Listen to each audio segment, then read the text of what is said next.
Okay, very good. जिन्होंने नहीं किया वो भी फास्ट करो, स्पीड यही यही से समझ में आएगा कि फिर तुम स्लो हो और हम आगे निकल जाएंगे। और तुम स्लो रह जाओगे तो फिर बहुत सारी चीजें तुम्हारी एक्युमुलेट हो जाएंगी बेटा।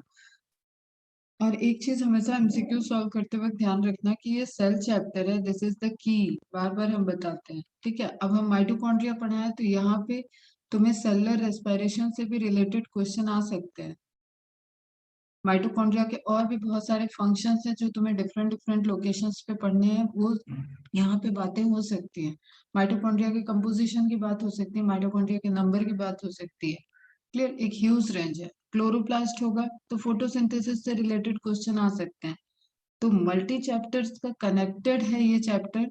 तो वरी नहीं होना है आपसे कि कोई एमसीक्यू आपसे नहीं सॉल्व हो रहा है। What you have to do, you have to just check कि जितना कंटेंट, द कंटेंट कवर्ड, जो आपको कंटेंट कवर कराया गया उससे रिलेटेड आपका एमसीक्यू हो रहा है या नहीं। किसी को भी ये डाउट नहीं आना चाहिए कि मैम कुछ छोड़ के पढ़ाएंगी या मैम स्किप कर देंगी। ये सब डाउट नहीं होना चाहिए। ट्रस्ट ऑन मी, अगर मेरे पास पढ़ने आया तो मुझ पर ट्रस्ट रखो। मुझे कंटेंट कैसे कवर करना है ये मैं करूंगी बेटा, और आपको पढ़ाई कैसे करनी है ये आप मेरे कहे अनुसार ही करो। ओके, तो जो भी एमसीक्यूज अगर सॉल्व नहीं हो रहे हैं तो एक छोटा सा पोर्शन हमने आज ऐड कर दिया है कि तुम्हें ओवरव्यू हो जाए कि हाँ किस तरीके से सेलुलर रेस्पिरेशन की प्रोसेस चलेगी, ताकि साइट और लोकेशन से रिलेटेड जो तुम्हें एमसीक्यूज मिले वो तुम सॉल्व कर लो। ओके, तो क्लोरोप्लास्ट का स्ट्रक्चर इंपॉर्टेंट होगा। अभी हम प्लास्टिड पढ़ाएंगे तो chloroplast is a type of plastid. ये इंपॉर्टेंट नहीं है कि हाँ उसके अंदर केल्विन साइकिल कैसे चल रही है, वो एक अलग चैप्टर है पूरा। ओके बच्चा, तो माइटोकॉन्ड्रिया का एक शॉर्ट में थोड़ा सा और देखते हैं आज, फंक्शन से रिलेटेड।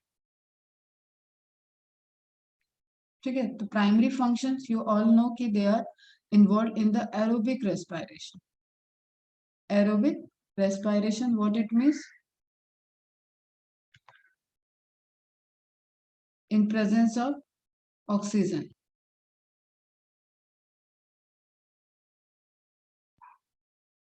ठीक है, रेस्पिरेशन क्या होता है, break down of molecules, break down of molecules and extract the energy. यहाँ पे हम स्पेसिफिक कर देते हैं ग्लूकोज मॉलिक्यूल। फर्दर सोर्स भी हो सकते हैं बेटा, वो पढ़ाएंगे हम।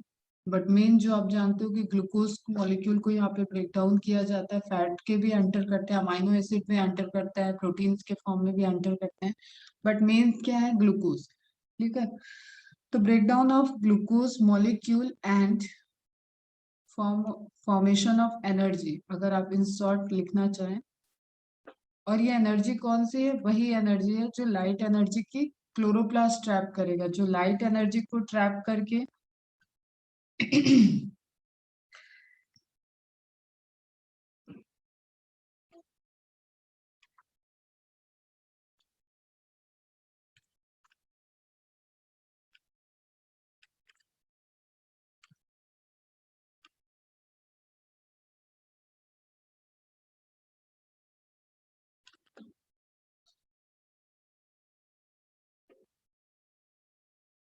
ठीक है, फोटोसिंथेसिस के प्रोसेस में जो ग्लूकोज मॉलिक्यूल बना, उसी ग्लूकोज मॉलिक्यूल को आपने फूड या किसी भी सोर्स से, किसी भी, आप फूड वेब में चले जाओ, कोई भी फूड चेन आप देखो, अदर कार्निवोर की या हर्बीवोर की, कहीं पे भी आप देखो, यही यही मटेरियल है जो अदर मटेरियल को प्रोड्यूस कर रहा है और वो आपके फूड का पार्ट बना हुआ है। And at the last and इस यही मटेरियल वापस मिलेगा सेल को। एंड यही जो इनके C6H12O6 ये सारे बॉन्ड बनाए होंगे, उन बॉन्ड में छुपी हुई एनर्जी को निकालने की प्रोसेस हो जाती है सेलुलर रेस्पिरेशन। ओके, इसको पूरा ब्रेक डाउन करके इनकी जो एनर्जी है उसमें से ट्रैप करना, अराउंड 40-46% ही ट्रैप हो पाती है, rest of the energy system में वापस चली जाती है, मतलब जो आपका अर्थ का सिस्टम है उसमें वापस चली जाती है। ओके, तो आपको क्या समझना है यहाँ पे, ये जो फॉर्मेशन ऑफ एनर्जी के लिए, अगर ये formation of energy in presence of oxygen हो रहा है then there is mitochondria involve. Okay, mitochondria का इन्वॉल्वेशन होगा इस प्रोसेस में। Is it clear? एंडोसिम्बियोसिस तो आपने देख लिया है, इज इट क्लियर? ठीक, अब मैं एक ओवरव्यू बता रही हूँ जस्ट लोकेशन रिलेटेड क्वेश्चन आपके सॉल्व करने के लिए। We are not going to study complete process, ठीक है, that is already included in cellular respiration chapter of plant physiology. First glucose enter करे। अब देखो जब हम बताते हैं तुम्हें plasma membrane is selective permeable. अगर ग्लूकोज एंटर कर रहा है तो ग्लूकोज कहाँ से आ रहा है? आपने फूड खाया, फूड डाइजेस्ट हुआ, डाइजेस्ट होके वो स्मॉल इंटेस्टाइन में एब्जॉर्ब हुआ, एब्जॉर्ब होके वो ब्लड में गया, तो ब्लड में है ग्लूकोज, जिसको आप शुगर बोलते हो ना। शुगर लेवल हाई है मतलब ग्लूकोज का लेवल हाई है, इंसुलिन कम प्रोड्यूस हो रहा है। सुने हो ना, डायबिटीज, इंसुलिन के इंजेक्शन लेने पड़ते हैं। वाई? क्योंकि ये ब्लड में ग्लूकोज है, ये ग्लूकोज ग्लूकोज सेल के अंदर नहीं जा रहा है, तो ब्लड में शुगर का लेवल बढ़ गया। छोटी छोटी चीजें समझते चलो, डॉक्टर बनना है ना आगे।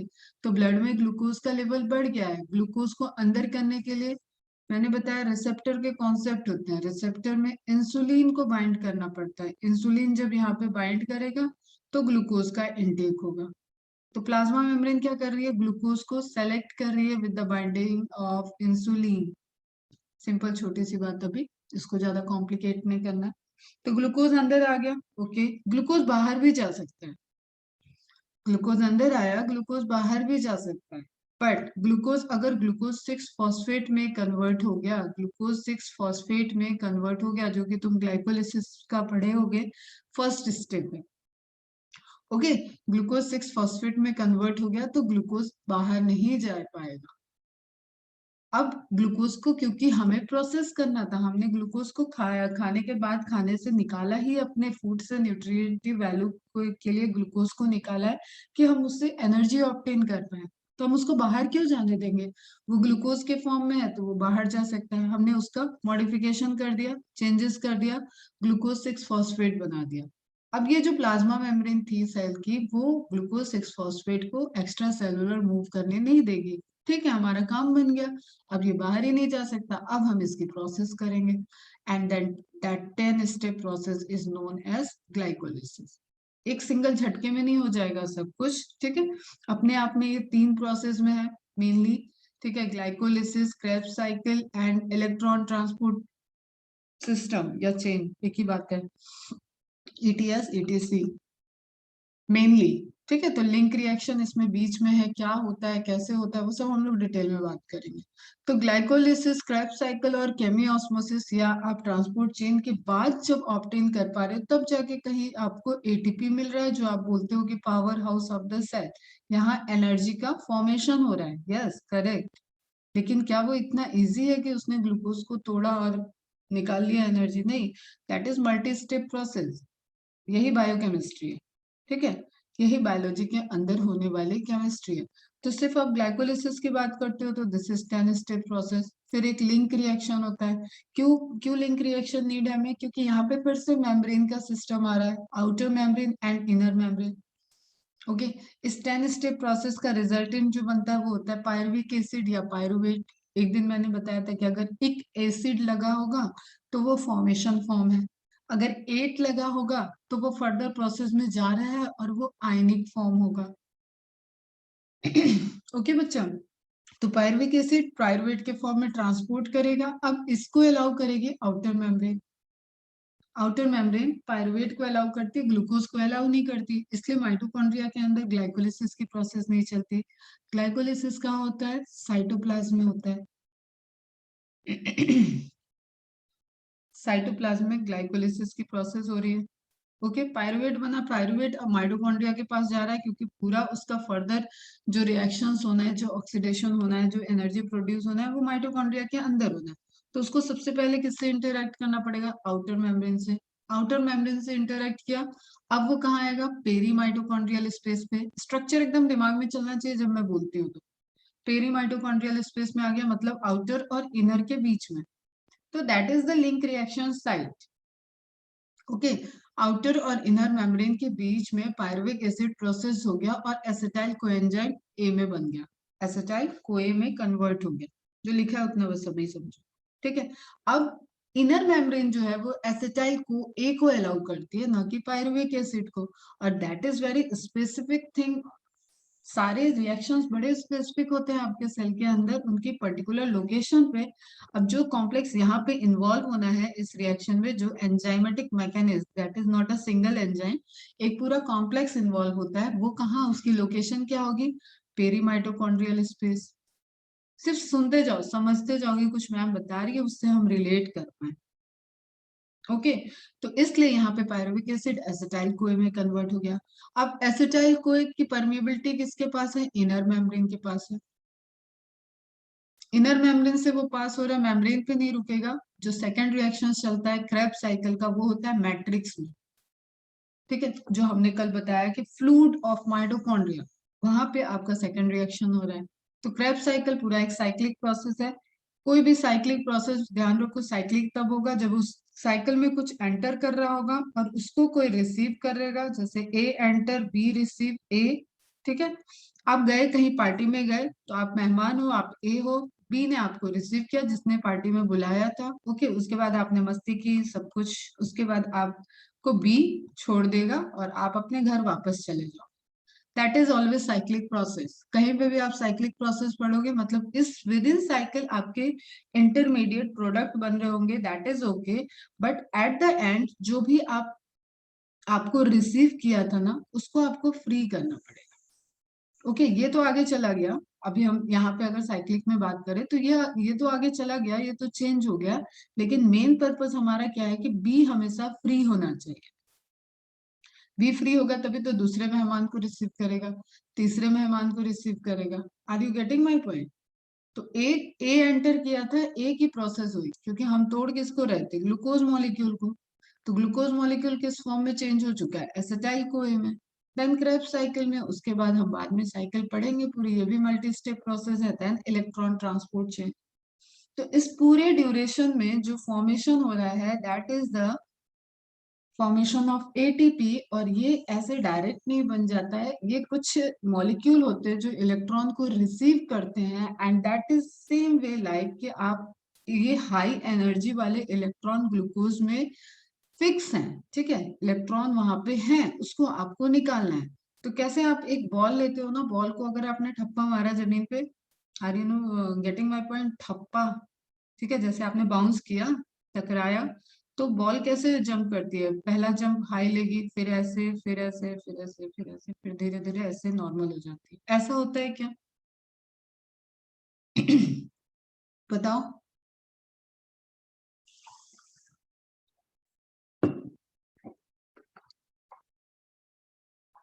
रिप्लाई फास्ट करो, जब मुझसे एडिशनल पढ़ रहे हो तो मेरे साथ स्पीड भी मेंटेन करो, नहीं समझ में आए तो रोको, अदरवाइज फास्ट। ओके, ये आज का अपना कंटेंट नहीं था। चलो, तो ऐसा आप देखते हो, तो सेम वे में क्या हुआ है, लाइट एनर्जी में फोटोन होते हैं, फोटोन हाई एनर्जी होते हैं, वो सब रिएक्शन को ट्रैप कर दिया गया केमिकल एनर्जी में, वो ग्लूकोज के अंदर है। अब ग्लूकोज से हम निकाल रहे हैं, ठीक है, निकाल रहे हैं, तो जो सबसे पहले निकला, जस्ट मान लो कि सबसे पहले निकला, उसके पास बहुत हाई एनर्जी है, फिर उसको रिसीव किया किसी ने, उसकी एनर्जी थोड़ी सी लो होगी, दूसरा किसी, फिर उसने ज्यादा देर वो नहीं रख पाएगा क्योंकि वो ऑलरेडी स्टेबल था, बस वो रिसीव कर सकता था, ये बात है। ठीक है, जैसे जस्ट सपोज कि कोई भैया भयंकर वाला कोई टेररिस्ट है, लेकिन रिश्तेदार भी है, तो रिश्तेदार क्या करेगा, भाई ठीक है एक दिन तू रुक जा लेकिन जा यहाँ से, समझ रहे हो? तो उसने क्या किया, इलेक्ट्रॉन को रिसीव किया, फिर आगे बढ़ा दिया।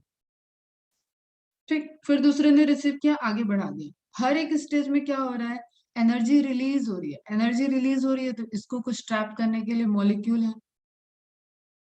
ओके, वो ट्रैप करेंगे और उनसे फर्दर जाके आपको उन मॉलिक्यूल से आप निकालोगे फिर एनर्जी, तो फाइनली एटीपी का प्रोडक्शन होता है। तो what you have to write here कि site of glycolysis is cytoplasm,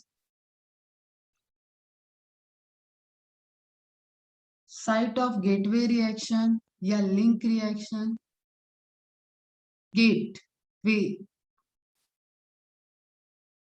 क्यों gateway reaction? This is the linking reaction between glycolysis and Krebs cycle. देखो दोनों के बीच में है ना ये एसिटाइल कोए का फॉर्मेशन, सेंटर में है ना, ग्लाइकोलिसिस और क्रेब्स साइकिल को जोड़ रहा है।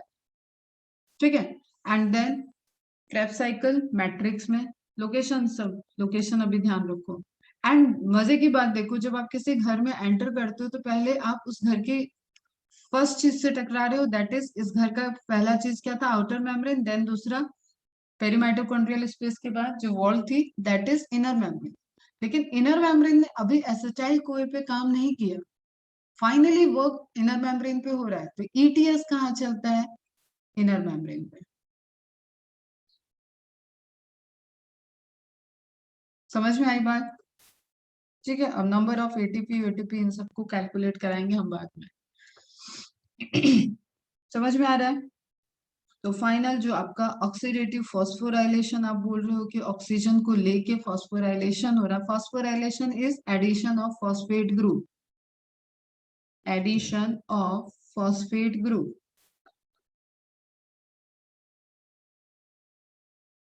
एएमपी होगा, एक फॉस्फेट ऐड किया तो एडीपी बनेगा, एक फॉस्फेट और आएगा तो एटीपी बनेगा। ठीक है, एएमपी, एडीपी, एम मतलब मोनो, एडनोसाइन मोनोफॉस्फेट, एडनोसाइन डाइफॉस्फेट, एडनोसाइन ट्राइफॉस्फेट, तो हर ग्रुप में आपका एक इनऑर्गेनिक पीआई ऐड हो रहा है, तो that is the process of phosphorylation.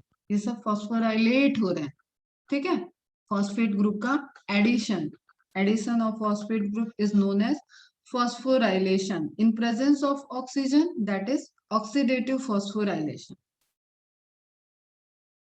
ठीक है, अब इससे रिलेटेड बस इतने ही क्वेश्चन आपको सॉल्व करने हैं अभी के पॉइंट ऑफ व्यू से, इससे रिलेटेड आपको और कुछ अभी नहीं सॉल्व करना है, वेट करो सब पढ़ाएंगे और तब यहाँ पे वापस आ जाना, उन क्वेश्चंस को मार्क करके रखो।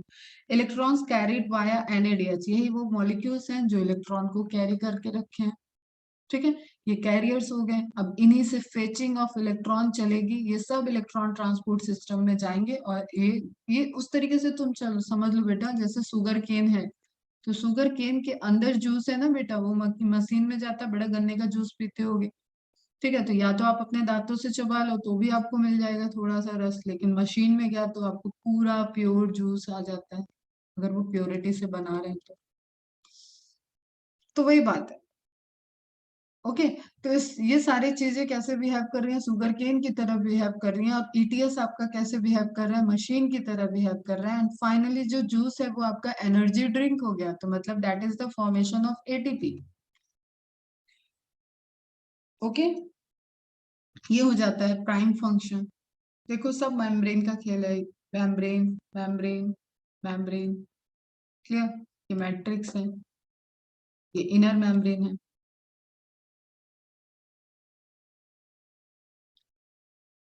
तो साइट याद रखना है। अब ये सब पॉइंट अभी नहीं पढ़ो तो ठीक है, तो चलो आगे बढ़ते हैं। ठीक है, फिर कुछ फंक्शन आपको देखना है कि एलोंगेशन ऑफ फैटी एसिड, तो फर्स्ट फंक्शन क्या हो गया, main site of aerobic respiration.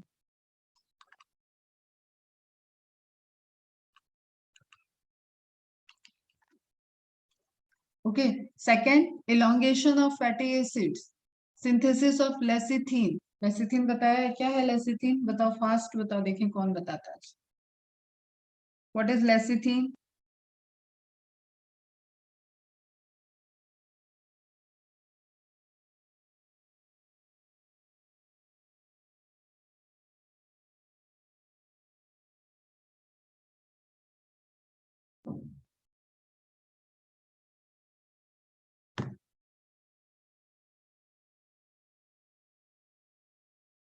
नहीं याद आ रहा है, लेसिथिन मैंने बताया तुम्हें फॉस्फोलिपिड के कोलिन वगैरह जब वेरिएशन बता रहे थे तब वहां पे बात की थी, ठीक है, that is the lipids fats. चलो, तो इसके फॉर्मेशन में भी रोल प्ले कर रहा है माइटोकॉन्ड्रिया आपका।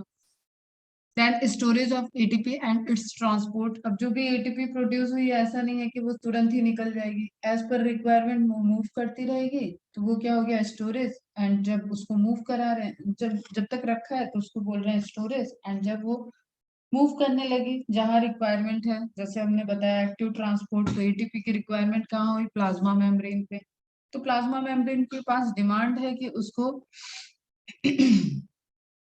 उसको एटीपी पहुंचना चाहिए, तो वहां पे ट्रांसपोर्टेशन, उसको फिर माइटोकॉन्ड्रिया के दोनों सेगमेंट को क्रॉस करके बाहर जाना पड़ेगा। Okay, cytoplasmic inheritance, that is the related to empty DNA genetics, mitochondrial DNA genetics. क्योंकि माइटोकॉन्ड्रिया कहाँ पे प्रेजेंट है बेटा? साइटोप्लाज्म में प्रेजेंट है। एंड इनहेरिटेंस क्या होता है? Passing of the characteristics from one generation to another generation. ठीक है, जो पास ऑन होता है दादा से पापा में, पापा से तुम में, जो पास ऑन हो रहे कैरेक्टरिस्टिक, इस प्रोसेस को क्या बोलते हैं? Heredity, inheritance. ठीक है, अब डायरेक्ट एक टर्म याद रखना, साइटोप्लाज्मिक इनहेरिटेंस मतलब न्यूक्लियर डीएनए की बात नहीं हो रही है। न्यूक्लियर डीएनए होता है तो प्रोटोप्लाज्मिक होता है। ठीक है, जब साइटोप्लाज्मिक बोल रहा है इसका मतलब माइटोकॉन्ड्रियल डीएनए। एनिमल सेल में सिर्फ माइटोकॉन्ड्रिया है जहाँ पे डीएनए प्रेजेंट होगा साइटोप्लाज्म में, तो माइटोकॉन्ड्रियल जेनेटिक्स। फोटो रेस्पायरेशन एक फॉल्स रेस्पायरेशन होता है इन प्रेजेंस ऑफ लाइट प्लांट में। ठीक है, उसमें भी माइटोकॉन्ड्रिया रोल प्ले करता है।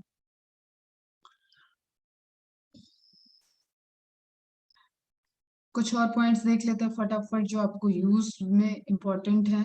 A number of mitochondria increases during cell division. कल मैंने बताया था जैसे जहां पे एनर्जी की रिक्वायरमेंट होगी माइटोकॉन्ड्रिया, क्योंकि सेल्फ जनरेटेड नहीं है हमेशा, जैसे cell arises from pre existing cell, उसी तरीके से mitochondria arises from pre existing mitochondria. तो बाइनरी फ्यूजन से डिवाइड करेगा और नए माइटोकॉन्ड्रिया प्रोड्यूस करेगा। अब सेल डिवीजन अपने आप में एक बहुत एनर्जी कंज्यूमिंग प्रोसेस है। क्लियर? तो वहां पे एनर्जी कंज्यूमिंग है तो एनर्जी का फॉर्मेशन बढ़ाना पड़ेगा, फैक्ट्री में काम बढ़ाना पड़ेगा, या फैक्ट्री ज्यादा लगानी पड़ेगी तो फैक्ट्री ज्यादा लगा लिया आपने, माइटोकॉन्ड्रिया के नंबर इंक्रीज कर लिया। For ATP synthesis chemiosmotic theory proposed by Peter Mitchell. ये बहुत इंपॉर्टेंट साइंटिस्ट है क्योंकि इनको नोबेल प्राइज मिला था और अभी बहुत पुरानी बात नहीं है, दैट इज 1978। क्लियर? अभी रिसेंट की ही बातें हैं लगभग। Cytochromes are iron conjugated proteins, iron present होगा वहां पे फेरस और फेरिक के फॉर्म में, which are involve in the electron transport. तो आपको वहां पे साइटोक्रोम कैसा है? इलेक्ट्रॉन कैरियर की तरह मिलेगा आपको, इलेक्ट्रॉन को कैरी करने के लिए। वही जो मैंने बताया ना, बॉल आएगा, जंप करेगा, टकराएगा, देन फिर जंप करेगा, फिर टकराएगा, फिर जंप करेगा। तो उस तरीके से जो मॉलिक्यूल्स हैं उसमें ही ईटीएस में मॉलिक्यूल है साइटोक्रोम। ठीक है, अब ये सारे जो साइटोक्रोम की बात हो गई, जो डिफरेंट और भी बहुत सारे हैं वहां पे आपको पढ़ाएंगे तो आप देखोगे कि डिफरेंट डिफरेंट जो स्ट्रक्चर प्रेजेंट है जहाँ पे इलेक्ट्रॉन ट्रांसपोर्ट हो रहा है, उन सभी को आप कलेक्टिवली अगर डिवाइड करते हो तो भी आपके 5 कॉम्प्लेक्सेस बनते हैं। ठीक, तो आपको पढ़ना है।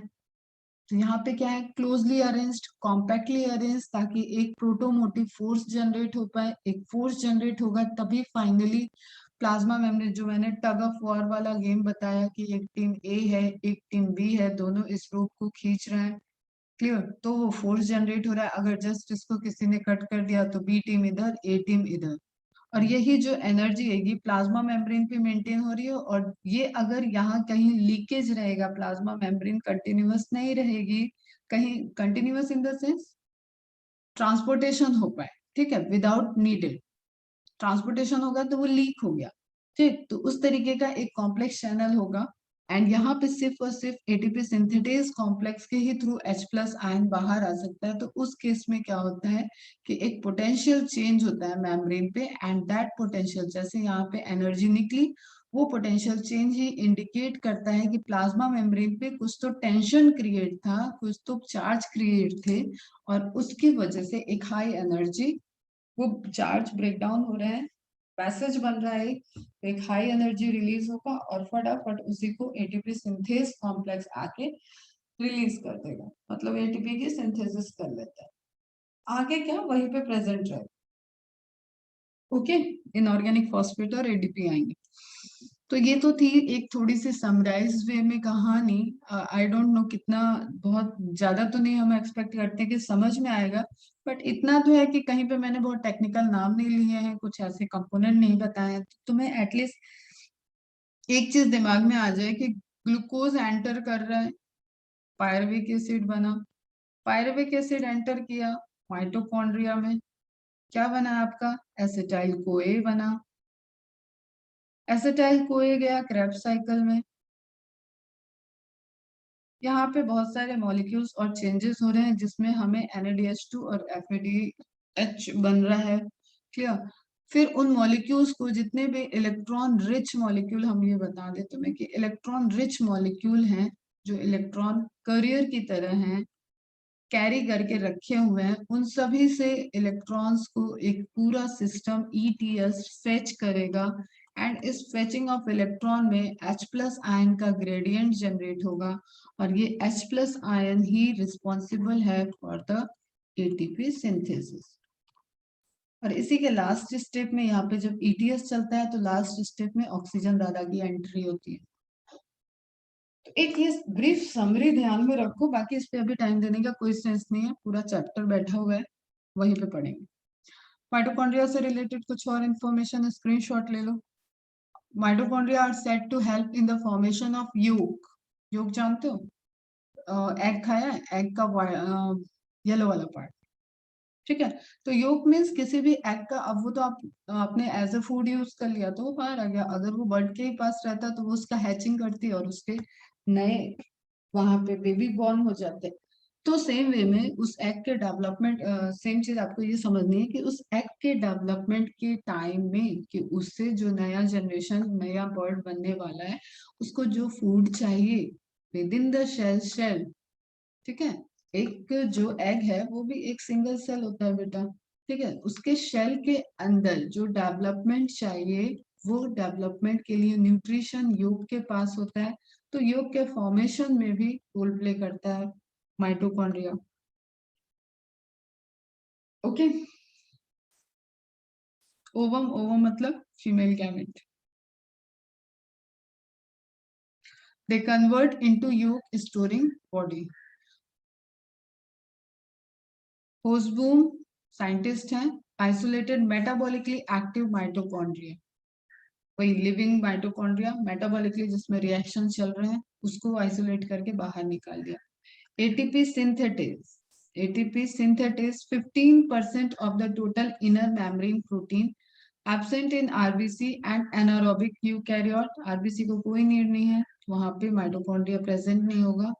पोरिन्स हैज फॉस्फेटाइडल आइनोसिटोल, पोर जो बना रहे हैं, जो पोर बन रहे हैं मेम्ब्रेन पे माइटोकॉन्ड्रिया के, जैसे ये पास ऑन हो रहे हैं, जैसे पायरुविक एसिड पायरुवेट के फॉर्म में एंटर किया।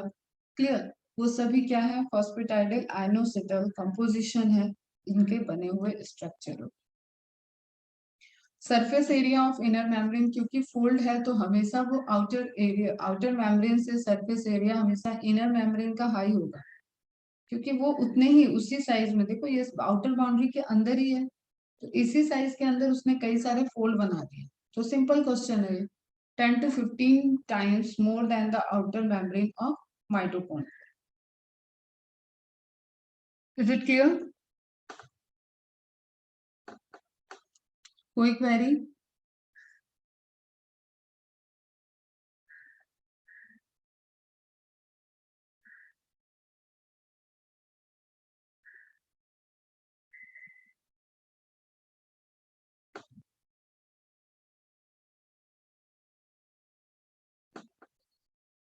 फॉस्फेटाइडल बेटा टाइप्स ऑफ लिपिड है।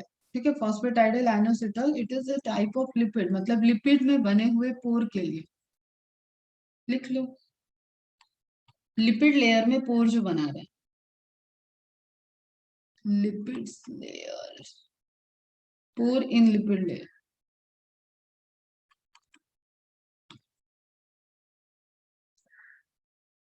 तो modified lipids. Human mitochondrial DNA codes for 2 rRNA, मतलब ribosomal RNA,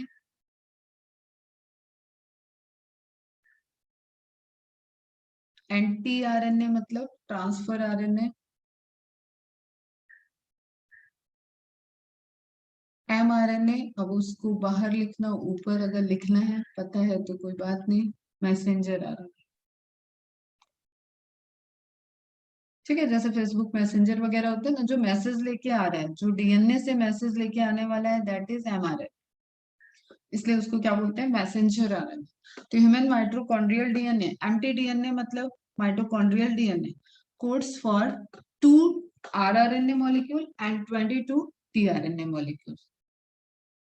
Okay, Leber's optic neuropathy, this is a disease, genetic disorder है ये, डिजीज है ये, क्लियर। ऑप्टिक है मतलब समझ लो विजन से रिलेटेड है, और disorder caused by mutation in mitochondrial DNA. और माइटोकॉन्ड्रियल डीएनए जो होता है बेटा, एक चीज यहाँ पे बताती हूँ तुम्हें, ओवम और स्पर्म जब फ्यूज कर रहे हैं, ओवम एंड स्पर्म फ्यूज करेंगे तो जाइगोट बनेगा, इतनी बात सबको पता है। इसमें साइटोप्लाज्म कंट्रीब्यूट कौन करता है, साइटोप्लाज्म ऑलवेज कंट्रीब्यूट, यहाँ पे बहुत कम, लो अमाउंट ऑफ साइटोप्लाज्म है, यहाँ पे साइटोप्लाज्म, क्योंकि स्पर्म के नेक वाले रीजन में माइटोकॉन्ड्रिया था एंड टेल, जैसे जैसे समझो ये नेक है, ये टेल है, जो मूव करने में फ्लैजिला की तरह स्ट्रक्चर है, वो मूव करने में रोल प्ले कर रहा है, तो हेड फ्यूज करता है, इसमें माइटोकॉन्ड्रिया नहीं है, क्लियर। ये क्या है, ओवम, ओवम क्या होता है, साइज में लार्जर होता है, सिंगल सेल है, इसके पास माइटोकॉन्ड्रिया प्रेजेंट है। तो ऑलवेज डिसऑर्डर, जो माइटोकॉन्ड्रियल डिसऑर्डर्स होते हैं वो मदर से ट्रांसमिट होता है, ठीक है, through mother, means you can say it maternal. ये बात समझ में आई। माइटोकॉन्ड्रिया कहाँ होगा, साइटोप्लाज्म में, दोनों गैमेट में साइटोप्लाज्म किसका फ्यूज होता है, ओवम का। ओके, माइटोकॉन्ड्रिया कहाँ प्रेजेंट है, ओवम के साइटोप्लाज्म में। तो डीएनए अगर डिस्टर्ब है, माइटोकॉन्ड्रियल डीएनए, तो वो कहाँ से आएगा, वो मदर से आएगा, तो that is female gamete and, sorry, that is female gamete and this is male gamete. तो male gamete and female gamete के फ्यूजन में फीमेल गैमेट कंट्रीब्यूट करती है माइटोकॉन्ड्रिया को, एंड इस कंट्रीब्यूशन में अगर उसका डीएनए डैमेज होगा, जो यहाँ पे लिखा है कि अगर जस्ट सपोज कोई डीएनए का पर्टिकुलर लोकेशन है जो कि लेबर्स ऑप्टिक न्यूरोपैथी को कॉज कर रहा है, ठीक है, तो उस केस में क्या होगा, मैटरनल, मैटरनल साइड उसके लिए, मैटरनल जीन उसके लिए रिस्पॉन्सिबल है। Mitochondria are yellowish in color due to riboflavin. Without staining, mitochondria light yellowish colour के दिखेंगे, क्यों, क्योंकि कलर कोई भी है तो वहां पे पिगमेंट होगा, जो पिगमेंट है वो क्या है, राइबोफ्लेविन। तो नेक्स्ट पॉइंट है, इंपॉर्टेंट है ये, chloramphenicol antibiotic can stop protein synthesis in mitochondria. What it means कि protein is what, variety of protein, कुछ नहीं तो आप एंजाइम्स को प्रोटीन समझो यहाँ पे। तो जो माइटोकॉन्ड्रियल डीएनए है, एम्प्टी डीएनए है, इसमें जो प्रोसेस चल रही है, राइबोसोम तो इसके पास भी है, क्यों, राइबोसोम है इसके पास, तो एम्प्टी डीएनए आरएनए को बनाएगा, आरएनए एमआरएनए ही बनेगा, आरएनए फिर यहाँ पे प्रोटीन को कोड करा रहा है with the help of ribosome, protein synthesis unit हो जाएगी, क्लियर। तो ये जो प्रोटीन फॉर्म हो रहा है ये कन्वर्ट हुए तो एंजाइम्स बन गए, कुछ स्पेसिफिक प्रोटीन ने एंजाइम्स बनाया। तो क्लोरमफेनिकोल से अगर आपने ट्रीट कर दिया एंटीबायोटिक, तो ये क्या करेगा, स्टॉप कर देगा प्रोटीन सिंथेसिस इन माइटोकॉन्ड्रिया।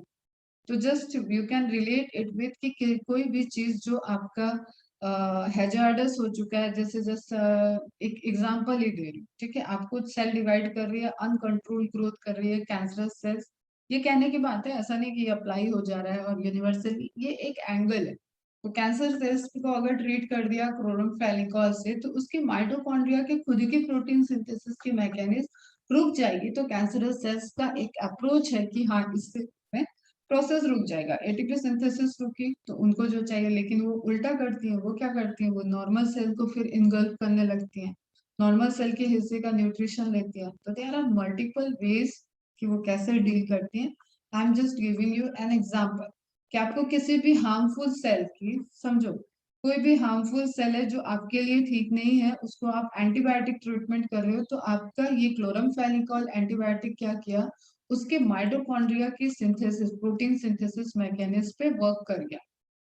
तो माइटोकॉन्ड्रिया को खुद की protein synthesis, because I said mitochondria is semi autonomous, fully autonomous कौन सा होता है? न्यूक्लियस। सेमी ऑटोनोमस मतलब हाफ, पार्शियल ऑटोनोमस है। तो वो खुद के कुछ एंजाइम्स बना रहा था, लेकिन उस प्रोसेस को रोक दिया हमने, तो ऑब्वियसली माइटोकॉन्ड्रिया की फंक्शनिंग रुकेगी। माइटोकॉन्ड्रिया की फंक्शनिंग रुकी तो वो जिस सेल के अंदर था उस सेल की फंक्शनिंग डिस्टर्ब होगी। तो जस्ट एक पॉइंट है, आप लोग। ओके बेटा, ये तो कुछ फर्दर एक्स्ट्रा पॉइंट्स हो गए माइटोकॉन्ड्रिया से रिलेटेड। अब स्टार्ट करते हैं अपन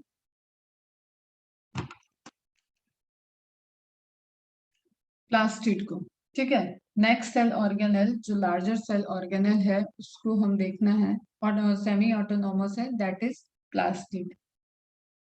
माइटोकॉन्ड्रिया से रिलेटेड कोई क्वेरी है? Is there any query related to mitochondria?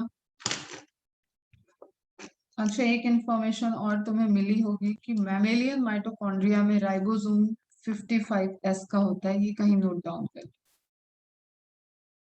55S ribosome present in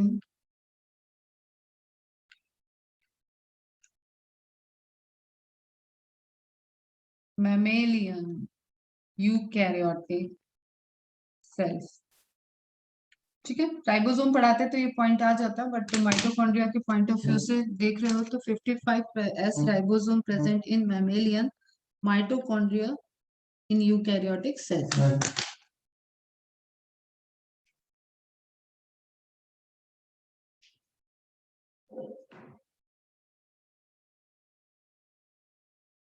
okay, जब हम टाइप्स ऑफ राइबोसोम बताएंगे कैसे कैसे उनके टाइप्स कंपोनेंट होते हैं, तो वहां पे ये पॉइंट आ जाएगा।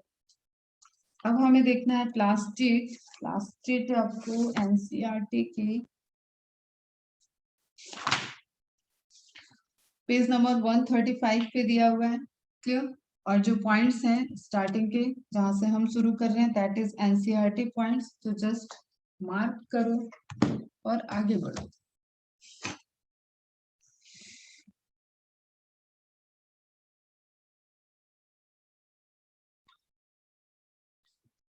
ओके, चलो। Plastids are found in all plant cells and in euglenoids. Euglenoids जिसको रिप्रेजेंट करता है यूग्लिना। ठीक है, प्लास्टिड एक ऐसा सेल ऑर्गेनेल है जो कि न ही एनिमल में पाया जाएगा, न ही फंजाई में पाया जाएगा। और मोनेरा की तो सवाल ही नहीं उठता। मोनेरा क्या हो जाते हैं? प्रोकैरियोट हैं, उनके पास तो सेल ऑर्गेनेल होते ही नहीं है। तो absent in animals and absent in fungi, it is the characteristics of plant cell and euglenoids. इसलिए लिखा हुआ है क्योंकि यूग्लिना एक ऐसा, यूग्लिनाइड्स ऐसे ऑर्गेनिज्म होते हैं बेटा जो कि लाइट के प्रेजेंस में, इन प्रेजेंस ऑफ लाइट, फोटोसिंथेसिस कर सकते हैं। ओके, लाइट के प्रेजेंस में। ठीक, और लाइट नहीं प्रेजेंट है, ठीक है, नो लाइट, तो वो क्या हो जाएंगे? हेट्रोट्रॉफिक। ठीक है, दूसरे फूड पे डिपेंडेंट हो जाएंगे। ऐसे खुद से खाना बना रहे हैं, ऐसे दूसरों से खाना ले ले रहे हैं। तो यूग्लिना के पास दोनों केस होते हैं, या यूग्लिनाइड्स के पास दोनों प्रॉपर्टी होती है। दैट्स वाई हम, वो फोटोसिंथेसिस कर रहे हैं तो ऑब्वियसली उनके पास क्या होंगे कि क्लोरोप्लास्ट होंगे, क्लोरोप्लास्ट होंगे। ठीक है, प्लास्टिड जब फोटोसिंथेसिस के पॉइंट ऑफ व्यू से बोलते हैं तो that is related to chloroplast. Okay, चलो एक ही लाइन में यहाँ पे, वैसे तो ये बड़ी कॉम्प्लिकेटेड लाइन है, और भी कुछ बताया जा सकता है, बट आगे बढ़ते। These are easily observed under the microscope as they are large. अगर आपको लार्जर सेल का सीक्वेंस, सेल ऑर्गेनेल का सीक्वेंस देखना है, cytoplasmic cell organelle, okay, cytoplasmic cell organelle, then it is central vacuole।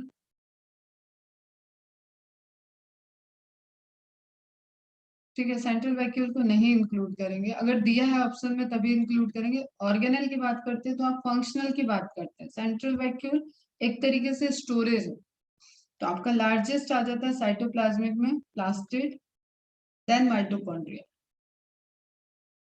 Plastid दिया हुआ है मतलब वो प्लांट सेल की बात कर रहा है, ये हिडन है उसमें, कोई लिखेगा नहीं बेटा plant cell. These are easily observe under the microscope as they are large.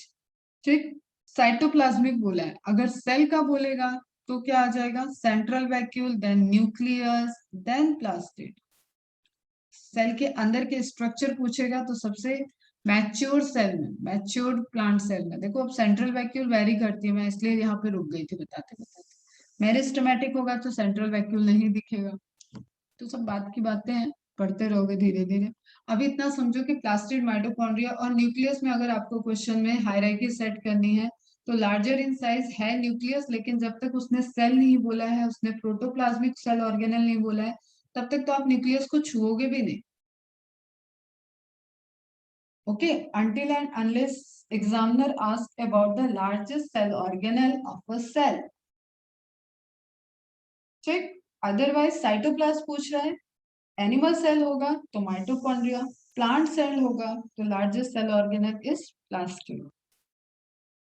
They bear some specific pigment. अब जो प्लास्टिड होते हैं, यूनिवर्सली आप प्लास्टिड की बात करोगे तो इनका प्राइमरी फंक्शन है स्टोरेज का, स्टोरेज ऑफ फूड।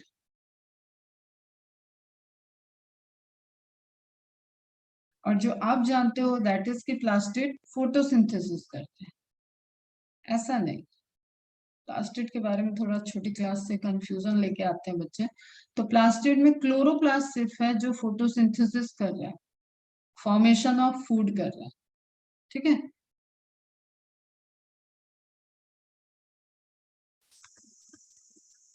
बाकी सभी क्या कर रहे हैं, स्टोरेज ऑफ फूड कर रहे हैं। एंड ये अलग अलग टाइप के प्लास्टिड्स आपको दिखते हैं, that is based on their pigmentation. जैसे आपके पास एक ब्लैक पेपर है, एक ब्लू पेपर है, एक रेड पेपर है, आप डिफरेंट टाइप के चार्ट पेपर ले आए हो, ग्रीन पेपर है, तो यू कैन से कि हाँ आपके पास चार्ट पेपर है, लेकिन ये ब्लैक वाला है, ये रेड वाला है, ये ब्लू वाला है। वाई? बिकॉज उनके कलर अलग है। सेम वे में एक सेल के अंदर कई तरीके के प्लास्टिड्स हो सकते हैं, बट वो डिफरेंट डिफरेंट पिगमेंटेशन के, डिफरेंट डिफरेंट कलर के हैं, उसके बेसिस पे वो एक पूरी प्रॉपर कैटेगरी में डिवाइड हो जाते हैं। तो they bear some specific pigments, thus imparting specific colors to the plant। ओके, प्लांट जो आपको पूरे प्यारे प्यारे कलरफुल दिखते हैं, वो क्यों दिख रहे हैं, just because of presence of plastid in their plant cell. और एक प्लांट सेल में प्रेजेंट होगा तो टिश्यू में प्रेजेंट होगा, टिश्यू में प्रेजेंट है तो पूरे के पूरे प्लांट के उस पर्टिकुलर पोर्शन में आपको प्लास्टिड दिखेगा। ओके बच्चा, क्लियर इतनी कहानी। Based on the types of pigment plastids can be classified. तो ये क्वेश्चन है यहाँ पे, प्लास्टिड को क्लासिफिकेशन किस बेसिस पे किया गया है, ये मार्क करो। Types of pigment, plastids are classified on the basis of types of pigment into chloroplast, chromoplast, leucoplast।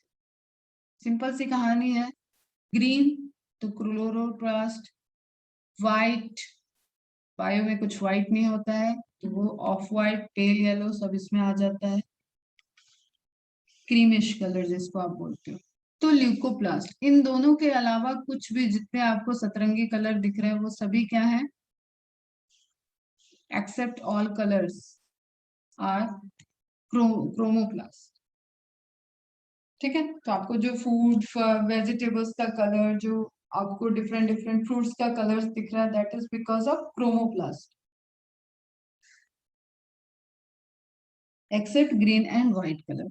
The chloroplast contain chlorophyll, mark होना चाहिए एनसीईआरटी सब, एंड कैरोटेनॉइड्स पिगमेंट।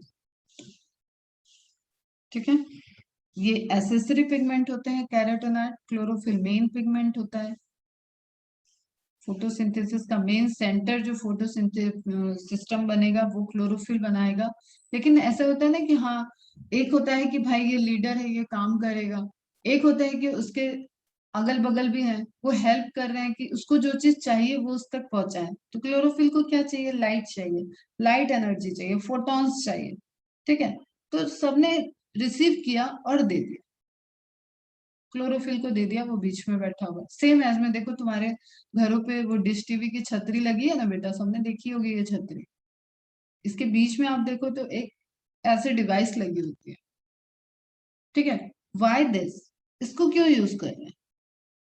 जो भी रेडिएशन आ रहे हैं वो इस पे हिट कर रहे हैं एंड देन रिफ्लेक्ट करके इसके पास आ रहे हैं, ठीक है। उसी तरीके से क्या हो गया, कैरोटेनॉइड्स वगैरह सब एसेसरी पिगमेंट होते हैं, वो लाइट एनर्जी को एब्जॉर्ब करेंगे एंड क्लोरोफिल को ट्रांसफर कर देंगे।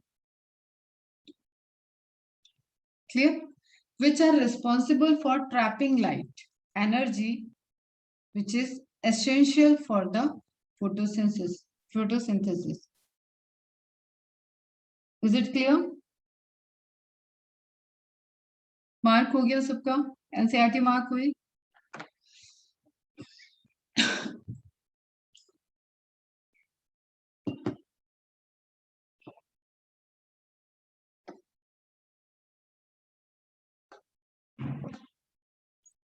मार्क्ड?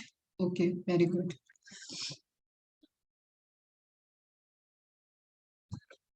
एकदम आराम आराम से पढ़ो, ठीक है। अभी जैसे माइटोकॉन्ड्रिया की डिटेल देख ली, माइटोकॉन्ड्रिया के एनसीईआरटी के पॉइंट देख ली, उसी तरीके से अभी क्लोरोप्लास्ट का, प्लास्टिड का आप एनसीईआरटी के पॉइंट देख लो, फिर डिटेल देखो, सीक्वेंस चलता रहेगा।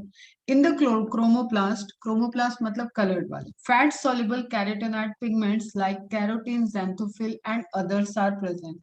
अब देखो हमें क्यों एक्स्ट्रा में जाना पड़ता है, ये सिर्फ नाम से आपका काम थोड़ी नहीं चलेगा, कैसे प्रेजेंट है, कितना वर्क कर रहे हैं, सब आपको जानना होता है। तो ये एनसीईआरटी जो है ना, ये हमें सिलेबस देती है कि ये है सिलेबस, इसको पढ़ो।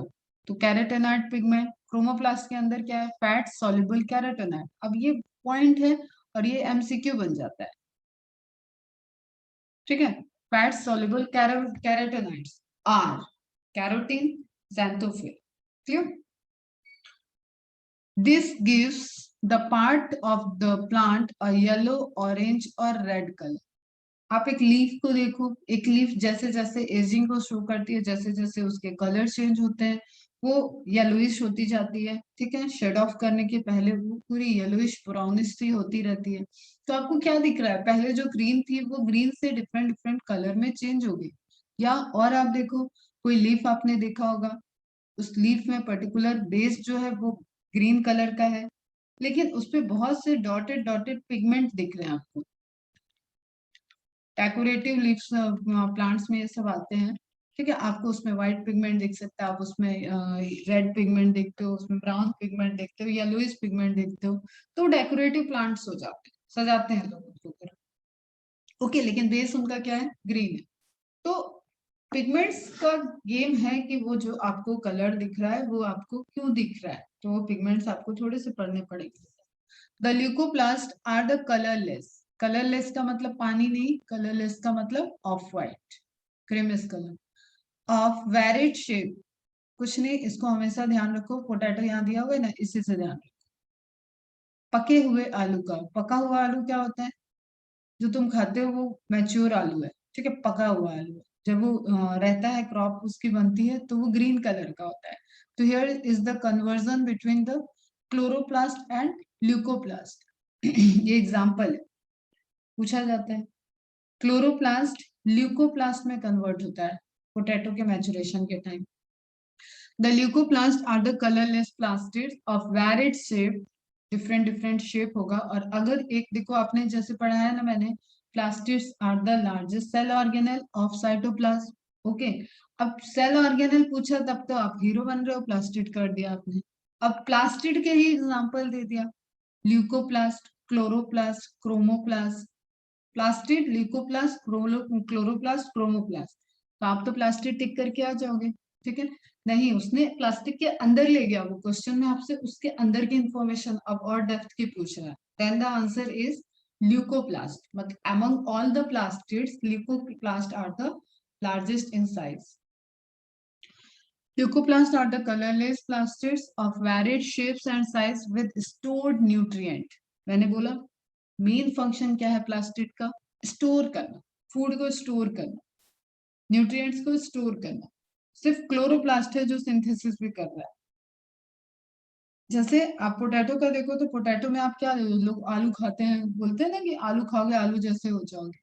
क्या मतलब है उसका कि आलू is rich in starch, rich in carbohydrate, आलू के अंदर बहुत सारा कार्ब्स है।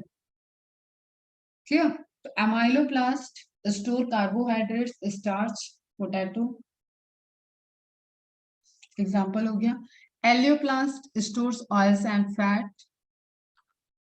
ठीक है, इसमें एग्जाम्पल में you can write down seed लिख लो, कैस्टर सीड लिख लो, पूछा जाता है।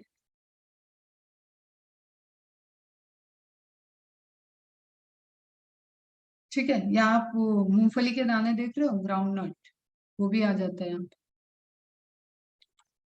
कोई भी जो आप सीड देख रहे हो दैट इज एलियोप्लास्ट। जो सीड देख रहे हो, सीड भी दो तरीके पे होता है बेटा, एक प्रोटीन रिच होते हैं, एक फैट रिच, लिपिड रिच होते हैं, जिनसे आप ऑयल्स एक्सट्रैक्ट कर रहे हो ना, वैसे सीड। तो एलियोप्लास्ट क्या हो गए, स्टोर्स ऑयल्स एंड फैट। क्या है, they are the types of leucoplast ही है, लेकिन स्टोर क्या किए हैं उसके बेसिस पे उनको आप डिफरेंट कैटेगरी में डिवाइड कर रहे हो। एमाइलम, एमाइलम वर्ड रिलेट करता है शुगर को, स्टार्च को, एमाइलम। ठीक है, एक एंजाइम होता है आपके सलाइवरी ग्लैंड में, एमाइलेज। ठीक, तो एमाइलम कार्बोहाइड्रेट से रिलेटेड जो प्लास्टिड है उसको क्या बोल दिया गया, एमाइलोप्लास्ट। अच्छा, कितने लोग हो क्लास में जो डेली में नए वर्ड बताती हूँ उसको एक जगह लिख रहे हो, अपार्ट फ्रॉम द नोट्स? नए वर्ड कुछ नहीं, उसके आगे पीछे कुछ भी नहीं लिखना, सिर्फ वो वर्ड लिखते हो क्या, या तो ऊपर मार्जिन में लिखो या एक जगह लिख रहे हो, क्योंकि this is the vocabulary of biology. ये आप नहीं करोगे तो आप परेशान हो जाना है फिर आगे जाके, क्योंकि बहुत सारे एक जैसे वर्ड मिलेंगे आप, तो ये प्रैक्टिस में रहना चाहिए आपके। अमाइलोप्लास्ट, अमाइलम से related, carbohydrate rich. Elaioplast stores oil and fats, आप ग्राउंडनट लिख सकते हो, कैस्टर सीड लिख सकते हो इसका एग्जांपल। एल्यूरोप्लास्ट, एलुरोन मीन्स होता है प्रोटीन, एलुरोन लेयर, ये भी आपको आएगा प्लांट पढ़ते रहोगे तो। एलुरो, एलुरो मीन्स प्रोटीन। तो ऐसा ल्यूकोप्लास्ट जो कि प्रोटीन्स को स्टोर कर रहा है, दैट इज द एलुरोप्लास्ट। क्लियर? इसमें क्या एग्जांपल आ सकता है, सारी दालें जो आप देख रहे हो, पल्सेस, वो आ जाते हैं इसके एग्जांपल में। क्लियर? और क्योंकि मैंने इसी फैमिली के सभी चीजें, चने की दाल, तुअर की दाल, ये सब आप देख लो, बीन्स, राजमा आप खाते हो, बीन्स आ जाता है इसमें, ये सब यहाँ पे आता है। Majority of the chloroplast of the green plants are found in the mesophyll cell of the leaf. Mesophyll, meso means होता है middle, phyllis में fill means होता है leaf.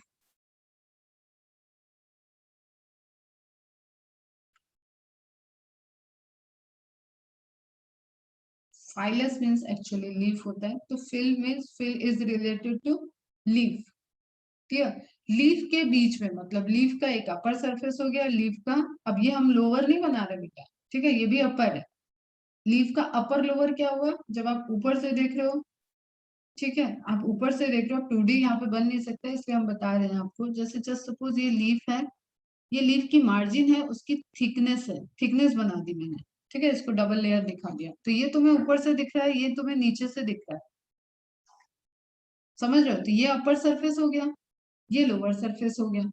कब क्या क्या होता है वो हम बाद में बात करेंगे, अभी हम बता रहे हैं कि लीफ का जो सरफेस है, इसके बीच में जो सेल्स फिलस है, फिल है, भर दी गई, ठीक है, मिडल में, लीफ के मिडल में सेल, वो क्या हो गई, मेसोफिल। एंड मेसोफिल सेल्स वो होती है जो क्लोरोप्लास्ट को बेयर करती हैं, एक्सेप्ट, अब ये रेड वाली जो लेयर हो गई, ये क्या है, एपिडर्मिस है। एपिडर्मिस, क्यूटिकल, वो सब आएगा तब बात करेंगे, तो एपिडर्मिस है। एक्सेप्ट स्टोमेटा सेल, स्टोमेटा के पास क्लोरोप्लास्ट होते हैं, तो एपिडर्मल स्टोमेटा, स्टोमेटा पता है ना तुम लोग को, transpiration, water evaporation, gases exchange via the stomata, that cell। तो स्टोमाटा को छोड़ दिया जाए तो बाकी कहीं एपिडर्मिस सेल के पास क्लोरोप्लास्ट नहीं होता है। तो आपको अगर कहना हो कि मेनली मेन सेल्स कौन सी हैं जो कि क्लोरोप्लास्ट को बेयर करेंगे लीफ में, क्योंकि यू ऑल नो कि leaf are the kitchen, kitchen house of the plants, ठीक है, तो वहीं पे मेन आपका फूड सिंथेसिस हो रहा है, जिसके लिए फोटोसिंथेसिस की प्रोसेस करनी पड़ेगी। तो उस लीफ के मीजोफिल में, मतलब बीच में जो फिलस है, जो लीफ है, लीफ के सेंटर, लीफ का पूरा बीच के एरिया में जो सेल है, उनमें क्लोरोप्लास्ट प्रेजेंट।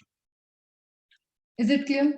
तो majority of the chloroplast of the green plants are found in the mesophyll of cells of the leaves. These are lens-shaped. These are lens-shaped, oval, spherical, discoid, or even ribbon-like organelles having variable length. These मतलब कौन? Plastids. ठीक है? Variable length.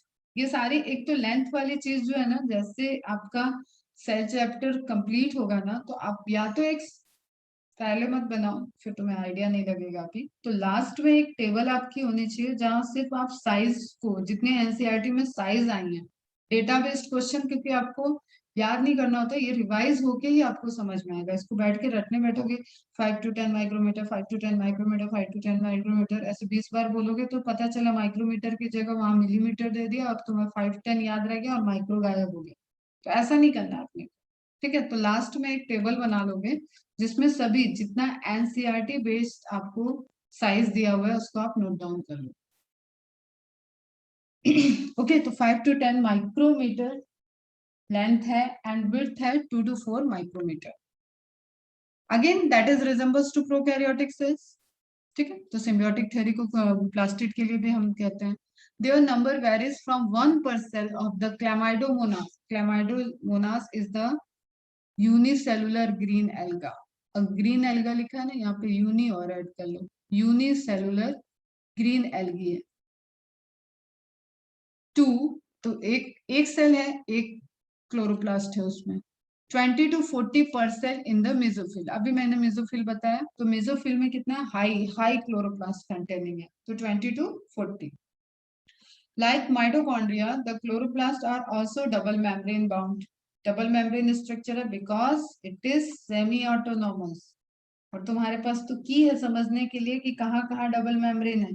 जहां जहां DNA वहां वहां double, D से DNA, D से डबल मेम्ब्रेन। तो जिसके पास डीएनए उसके पास डबल मेम्ब्रेन, सिंपल सा लॉजिक है सेल के अंदर का। Of the two, the inner chloroplast membrane is relatively less permeable. अब ये क्वेश्चन है, एनसीईआरटी में ही लिखा हुआ है। Outer membrane and inner membrane में जो इनर मेम्ब्रेन है वो लेस परमिएबल है, इसका मतलब आउटर मेम्ब्रेन मोर परमिएबिलिटी को शो करती है। The space limited by inner membrane of the chloroplast is called the stroma. जिस तरीके से आपने बाउंड्री देखी थी माइटोकॉन्ड्रिया का, उसके सेंटर में आप बोल रहे थे मैट्रिक्स प्रेजेंट है, उसी तरीके से आप क्लोरोप्लास्ट की बाउंड्री बन गई एंड क्लोरोप्लास्ट के सेंटर में जो एरिया प्रेजेंट है that is the matrix of chloroplast भी कह सकते हो, और इसको स्पेसिफिकली क्या कहते हैं, स्ट्रोमा। ओके, ग्राउंड, अंदर का पूरा स्पेस। अब एक बहुत मजेदार चीज यहाँ पे तुम्हें दिख रही है, दोनों ही मेम्ब्रेन जो है इसकी बहुत ट्रांसपेरेंट है। क्यों? ताकि लाइट अंदर जा सके।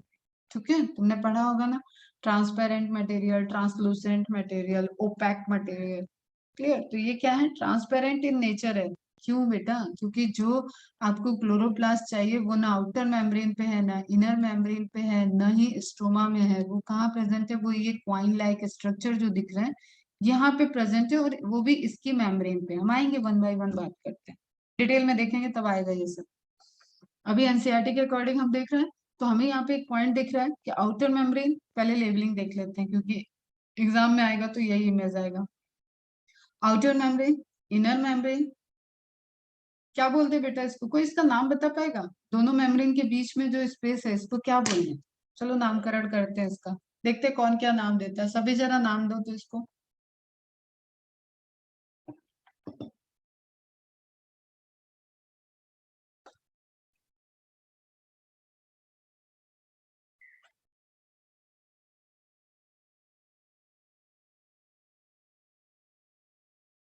दो जरा, कुछ तो दो। चिंटू सिंटू मिंटू, कुछ दे दो। ओपन है।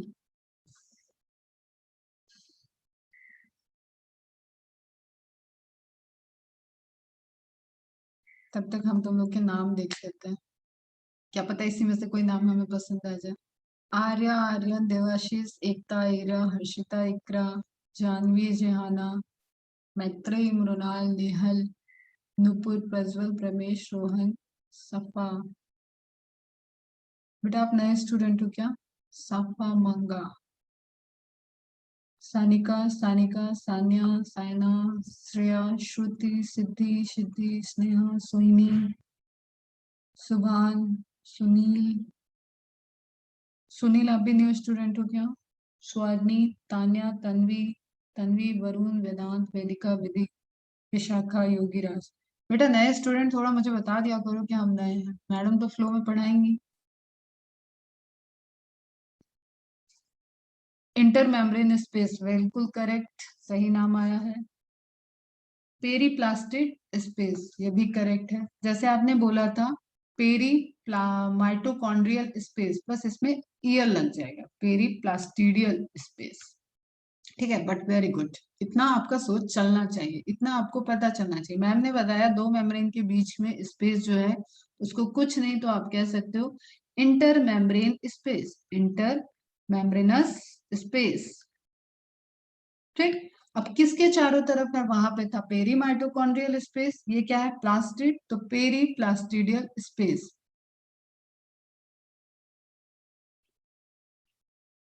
पेंसिल से लिख लो ताकि एक ही इमेज से तुम जब एनसीईआरटी पढ़ो तो तुम्हें समझ में आ जाए।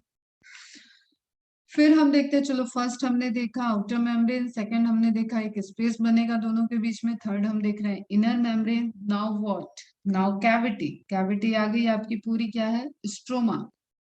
ओके, इस स्ट्रोमा में आपको कुछ डिस्क लाइक स्ट्रक्चर दिख रहे हैं, जैसे आप किसी पार्टी में गए हो या आपके घर में भी आपने प्लेटें स्टैक में एक एक के ऊपर एक के ऊपर एक अरेंज कर दिए, या पार्टी में जाते हैं तो बहुत अच्छे से हमें ऊंची ऊंची स्टैक दिखती है, ठीक है, उनके बीच में टिश्यू नैपकिन्स लगी होती हैं, तो स्टैक दिख रहा है आपको। उसी तरीके से क्वाइन, जैसे सिक्कों का, आपने कभी गुल्लक खेला हो, गुल्लक खेला हो मतलब तोड़ा हो तो उससे कॉइन्स निकलते थे, हम लोग का ये बड़ा फेवरेट गेम होता था बचपन में, क्योंकि हम लोग इतना टेक्नोलॉजी वाले जमाने के तो है नहीं कि मोबाइल पे गेम खेल रहे हैं। तो हम पूरे साल भर गुल्लक में पैसे पैसे इकट्ठे करते थे, रिश्तेदारों से मांग के, पापा मम्मी से मांग के, कोई मेहमान आया उनसे ले लेके, तो हमारे गुल्लक भरते रहते थे। फिर एक दिन आता था हम उसे तोड़ते थे, तो हमें बड़ा मजा आता था कि हम दो दो के सिक्के एक स्टैक में बना रहे हैं, 5 का, ठीक है, तब तो बहुत 50 पैसे भी चलते थे, 25 पैसे भी चलते थे, तो मतलब एक सेग्रीगेट कर रहे हैं, तो हम क्या करते हैं एक टाइप के सिक्के एक दूसरे के ऊपर दिखते रखते थे। तो उसी तरीके का कुछ स्ट्रक्चर आपको ये दिख रहा है, या आप इनको प्लेट की तरह समझ लो या इसको क्वाइन की तरह समझ लो, बस आपके माइंड में ये सेट होना चाहिए। तो क्वाइन लाइक स्ट्रक्चर इनको बोलते भी हैं, सॉसेट लाइक स्ट्रक्चर, ठीक है, क्वाइन लाइक स्ट्रक्चर। ये स्ट्रक्चर का एक क्वाइन 5 रुपए का, जैसे सपोज ये मेरा 5 रुपए का सिक्के का स्टैक है, 5 रुपीज क्वाइन का है, इसका एक क्वाइन क्या है हमारा 5 रुपया, ठीक है, 5 रुपीज वाला एक क्वाइन है, तो वन क्वाइन क्या हो गया बेटा, अब ये समझ लेना, ये कंफ्यूज होते हैं सब लोग, ये वन क्वाइन ही क्या है थाइलेक्वाइड, ठीक है। Stack of thylakoid, stack of thylakoid is known as granum, तो 4 के बाद 5 लिखो आप थाइलेक्वाइड एंड 6 लिखो granum. Stack of thylakoid is known as granum. Pencil चलनी चाहिए, यहाँ पे लेबलिंग में आप गलती कर सकते हो, ग्रेना ग्रेनम आ जाता है, ठीक है। तो स्टैक, ओके, ये स्ट्रोमा लैमेली था, ये वाला मार्क एक मिनट यहाँ पे ले आओ 4। तो स्टैक ऑफ थाइलेक्वाइड क्या हो गया ग्रेनम। नाउ आपके पास क्या बचा, तो मैम ने तो इतना सारा मैस कर दिया है, थोड़ा सा क्लियर करें, पॉइंट्स बाद में खेलेंगे, जरा लेबलिंग कंप्लीट कर लेते हैं क्योंकि थोड़ा ग्रेनम ग्रेना कंफ्यूज करता है। चलो बेटा, और गूगल मत करना, ये सब गूगल पे भी गलत लिखा हुआ है सब, हायर बुक का कोई रेफर नहीं करता जल्दी, कुछ भी डला हुआ है, मिल जाएगा आपको, लेकिन आपको स्मार्टली आना चाहिए सर्च करना। तो अभी आप आई एक्सपेक्ट कि आपको नहीं आता है, तो जो मैं पढ़ा रही हूँ वो पढ़ लो, ठीक है। तो थाइलेक्वाइड वन क्वाइन हो गया, ठीक है। स्टैक ऑफ कॉइन्स ग्रैनम,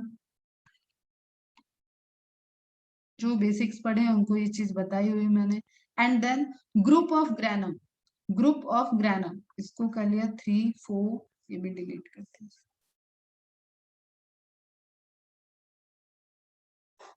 एक मिनट बेटा,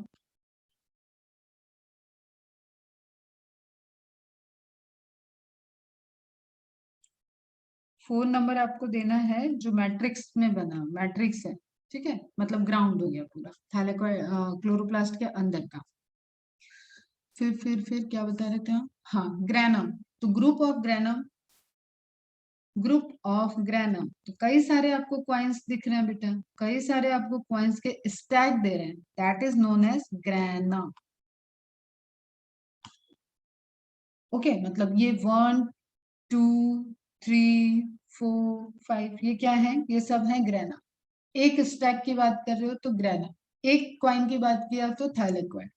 तो सीक्वेंस एकदम अच्छे से याद रहना चाहिए। अभी हम इसके अंदर भी जाएंगे, तो इसलिए यहाँ तक के तो सीक्वेंस आपको याद रहनी चाहिए।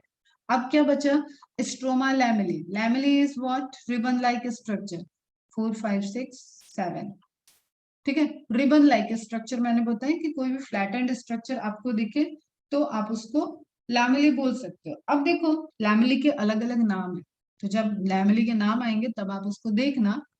सिंपली आप यहाँ पे देख सकते हो, स्ट्रोमा लैमेली, स्ट्रोमा में present ribbon like structure is known as stroma lamellae, ठीक है। इंटरग्रैनल लैमेली, लैमेली तो भी दिख रहा है बेटा, दो ग्रैनम के बीच में लैमेली दिख रहा है, वो भी कह सकते हैं हम इसको। Thylakoid lamellae, this is again, इसकी प्रॉपर्टी और इसकी प्रॉपर्टी समहाउ सेम है, सेम स्ट्रक्चर है, क्योंकि ये सब कहाँ से बनते हैं, ये बनते हैं प्रिकर्सर प्रोप्लास्टिड से। प्लास्टिड का प्रिकर्सर होता है प्रोप्लास्टिड, तो प्रोप्लास्टिड जब होता है तो वो उसके पास सेम उसका स्ट्रक्चर आपको माइटोकॉन्ड्रिया के स्ट्रक्चर की ही तरह दिखेगा, वहां से कोई क्वाइन लाइक स्ट्रक्चर नहीं दिखेंगे, फोल्डिंग दिखेंगे उसमें। ये प्रेजेंट होता है आपके मेरिस्टेमेटिक सेल में। क्लियर। अब ये जब प्लास्टिड में मैच्योर होगा, मैच्योर इन प्लास्टिड, और स्पेसिफिकली अभी हम क्लोरोप्लास्ट की बात कर रहे हैं, तो आपको यही, ये जो फोल्डिंग है ये टूट टूट के थाइलेकॉइड में कन्वर्ट होंगे, और थाइलेकॉइड अपने आप को एक स्टैक में, एक लाइन में अरेंज कर लेंगे, ठीक है बच्चा। और फिर इसी में से कुछ रहेगा जो इनके बीच का कनेक्शन बना रहा होगा, तो they are property, most of the property इनकी सेम होती है, ऑल्दो दे आर डिफरेंट, ठीक है। फोटोसिंथेसिस पढ़ोगे तो लैमेलर पे क्या हो रहा है और थाइलेकॉइड मेम्ब्रेन पे क्या हो रहा है, वो सब आपको पढ़ना पड़ेगा। चलो, अपार्ट फ्रॉम दिस आपका एनसीईआरटी का इमेज क्लियर है, एनसीईआरटी का इमेज क्लियर है। Outer membrane, inner membrane, granum, thylakoid, stroma, stroma lamellae. A number of organised, चलो 9:15 हो गया, ओवर करते हैं यहीं पे। यहाँ तक किसी को कोई क्वेरी है? कल इसको कंप्लीट करके इसके function, extra information, extra notes, सभी चीजें वहां पे कल के लेक्चर में कवर हो जाएगा। ओके,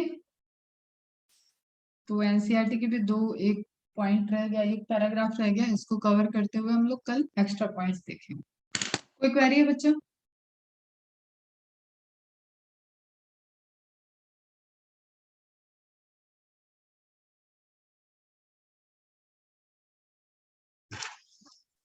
नहीं है, वेरी गुड। चलो रिवाइज कर लेना। Bye bye, take care, good day, bye बच्चों।